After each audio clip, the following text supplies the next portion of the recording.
akan menyampaikan materi untuk SD kelas 4, tema 3, subtema 3, Ayo Cintai Lingkungan, pembelajaran ke-1. Namun sebelum kita mulai, marilah kita awali pembelajaran kita pagi hari ini dengan pembacaan doa terlebih dahulu. Anak-anak, tumbuhan dan hewan dapat terus memberikan manfaat jika terawat dengan baik. Sayangnya, tidak semua orang memperhatikan hal ini.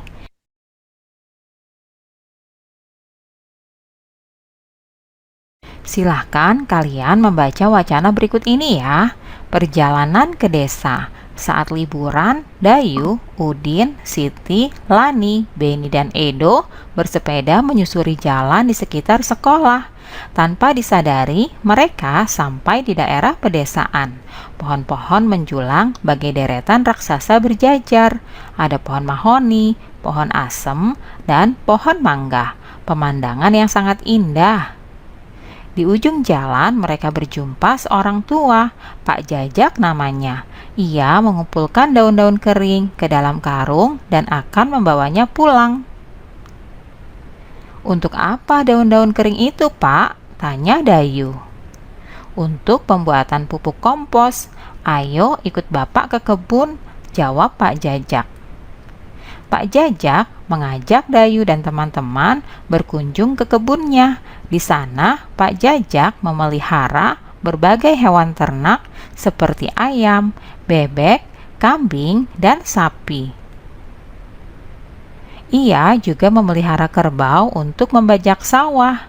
Pak Jajak bercerita bahwa daun itu bahan campuran untuk membuat pupuk. Caranya, sampah daun kering itu dicampur dengan kotoran hewan ternak, ditumpuk dan didiamkan. Sekitar 2 bulan, campuran itu akan hancur menjadi pupuk alam yang disebut kompos. Pupuk kompos ini disukai petani karena murah, mudah dibuat, dan sangat baik untuk meningkatkan hasil panen. Jelas Pak Jajak. Anak-anak, apa yang dilakukan oleh Pak Jajak adalah upaya agar lingkungan tetap terjaga sehingga sumber daya alam bisa tetap seimbang.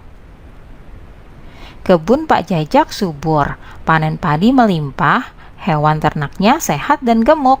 Hampir setiap hari Pak Jajak mampu menjual telur dan susu sapi. Sebagian hasil susu diolah menjadi yogurt yang enak dan lebih mahal harganya.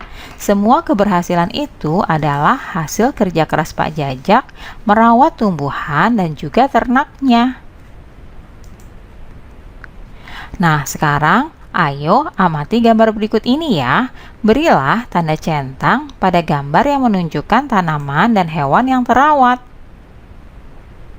Nah, kalian perhatikan baik-baik ya. Di sini ada beberapa tanaman dan hewan. Kalian tunjukkan manakah tanaman dan hewan yang terawat. Kalian beri tanda checklist ya. Tumbuhan dan hewan yang terawat dan yang tidak terawat. Berikut ini adalah ciri-ciri tumbuhan yang terawat. Yang pertama, tumbuhan tersebut tumbuh dengan subur, berukuran normal, dan tidak kerdil. Selanjutnya, daunnya rimbun dengan warna cerah dan tidak kusam. Ciri lainnya yaitu tumbuhan tersebut dapat berbunga dan berbuah. Sedangkan berikut ini adalah ciri-ciri hewan yang terawat, yaitu yang pertama, hewan tersebut tumbuh dengan sehat, kulitnya bersih, tidak ada luka atau kutu, bulu atau rambutnya juga bersih ya, kemudian tidak bau. Selanjutnya, berikut ini adalah ciri-ciri tumbuhan yang tidak terawat. Ciri-cirinya sebagai berikut ya. Yang pertama, batang atau daunnya layu. Ciri kedua yaitu daunnya berwarna kekuningan atau coklat. Kemudian, ciri ketiga, tumbuhan tersebut dipenuhi oleh banyak hama. Dan ciri keempat, tumbuhan tersebut tidak subur pertumbuhannya. Selanjutnya, berikut ini ciri-ciri hewan yang tidak terawat. Yang pertama, malas bergerak, kemudian banyak kutu di tubuhnya. Bulunya juga kotor ya, dan baunya tidak sedap. Itulah tadi ciri-ciri tumbuhan dan hewan, baik yang terawat maupun yang tidak terawat.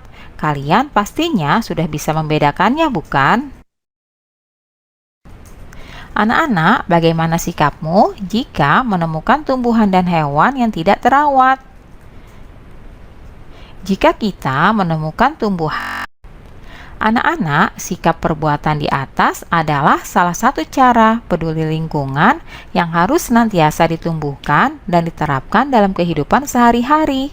Perilaku peduli lingkungan tersebut merupakan wujud rasa syukur atas nikmat Tuhan Yang Maha Esa, sekaligus wujud sikap sebagai manusia yang beradab dan teladan bagi lingkungannya. Lalu, apa yang menyebabkan tumbuhan dan hewan menjadi terawat atau tidak terawat? Coba ceritakan pula akibat kondisi tersebut terhadap manusia. Hewan dan tumbuhan menjadi terawat dikarenakan manusia yang merawat hewan atau tumbuhan tersebut sangat peduli dengan hewan dan tumbuhan. Mereka sadar akan kewajiban dan haknya terhadap hewan dan tumbuhan. Hewan dan tumbuhan menjadi tidak terawat disebabkan oleh manusia yang tidak peduli terhadap lingkungan sekitarnya. Mereka sibuk dengan aktivitasnya masing-masing sehingga lupa kewajibannya terhadap lingkungan. Akibat hewan dan tumbuhan yang tidak terawat dapat mengakibatkan kematian tumbuhan atau hewan tersebut.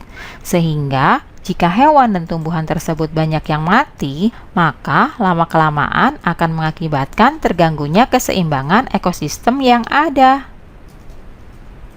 Anak-anak, berikutnya jawablah pertanyaan ini ya. Bagaimana kondisi taman sekolahmu? Apa